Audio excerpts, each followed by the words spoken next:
Улаанбаатар хотын хэмжээнд бүтээн байгуулалтын ажлууд бол үргэлжилж байна. Улаанбаатар хотын дээгүүр байдаг энэ замбраагүй шугам сүлжээний кабелүүд, цахилгааны кабелүүдийн асуудал байж байна.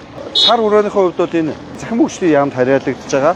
Монголын мэдээ сүлжээ ККК бол хариуцаад ерөнхийдөө ажиллаж байгаа. Нүүрэн телефонуудын сүлжээний кабелүүд ингээд явж байгаа. Камерын кабелүүд явж байна, цахилгааны утаснууд явж байна гэдэг. Тэгээ ингээд Улаанбаатарын хотын хэмжээнд харахад гэрлийн шон болон хуучин тарилын бүсний шонгоос ингээд замбраагүй утаснууд татцсан.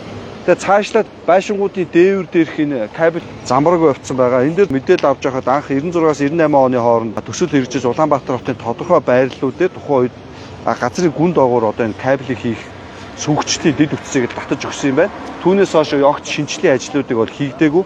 Өнөөдөр хүрсэн. За өнөөдөр энэ шинжилгээ ажил хийгдээгүй учраас замын хажуудлаар ингээд замбраагүй ингэж кабелүүдийг бол шонгоос ингэж дүүсэн. Энэ дээр зохицуулт байхгүй харагдаад байгаа.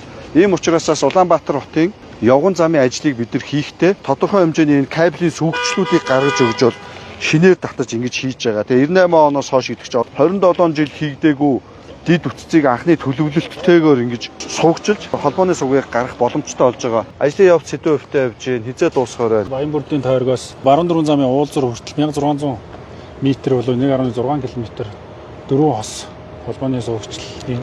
Тэгээ энэ одоо эхлээд 300 гаруй метр хийгдээ явж байна. Улаанбаатар хотод нэг зам засна гэдэг чинь өөрөө тэр явган зам замынхаа асуудал биш байгаа. Одоо та бүхэн харж бид нар 27 жил Улаанбаатар хотод шинээр томоохон хэмжээний ийм сүлжээний кабель суугчлалын асуудлуудыг шийдээгөө асуудлуудыг өнөөдөр замын асуудлуудаа тодорхой хэмжээнд хийж байгаа. 100-ийн диаметртэй 4 хос шугамаар ингээд хийж байгаа. Цаг хугацаа шаардаад одоо энэ явган зорчигчид бухмал энэ газар шорооны ажил төвөг удаад байгаа нь ерөөсөө доотлын дэд үтцийн ажил газрын дээрх одоо энэ үндсэн кабелүүдийг бас энэ ногоон байгууламжийн бүсэд доош нь буулгаад тэгээд дээр нь хамгийн дээдлэлт өнгөний явган зам чулуун замын хувьчилтаа хийх юм. Одоо цаанаасаа чулуугаа наагаад бид Багсармал дээр чулуугаа наагаад эхлээ явж байна. Нийт чулуунуудын 30-аад хувийг бол Монголоос авж байгаа юм байлээ. Тэгэхээр энэ хувийг өшөө ихсэх хэрэгтэй байж байгаа. Би бол Монголын захирлуудаас хэлээд байгаа чулуунуудаа Монголоос аваа тодорхой хэмжээгээр тийм ээ. Тодорхой хэмжээг нь аваад ингээд л хоорондоо уялдаагаа үзүүлээд явна. Багсармалаа мишолкороо зураад дээр нь уусамлаараа наагаад ингээд явж байгаа. Дэд үтцийн асуудлууд чинь янз янзын төгслүүд гарч ирж байгаа. Тэрийг нийслэлтэйгээ яриа шийдээд явж байна. Ганц зураг дараа анх гэрээс нийтих хизээ хугацаад 11 сарын 3-нд. Чи хэдий дуусна гэсэн анхны хуваартай байсан. Тэрийн хугацаа яг 11 сар дуусах юм байна. За 10 сарын 20-нд ажлаа чанартай дуусгах шийдвүрээ ярьсан байж байгаа.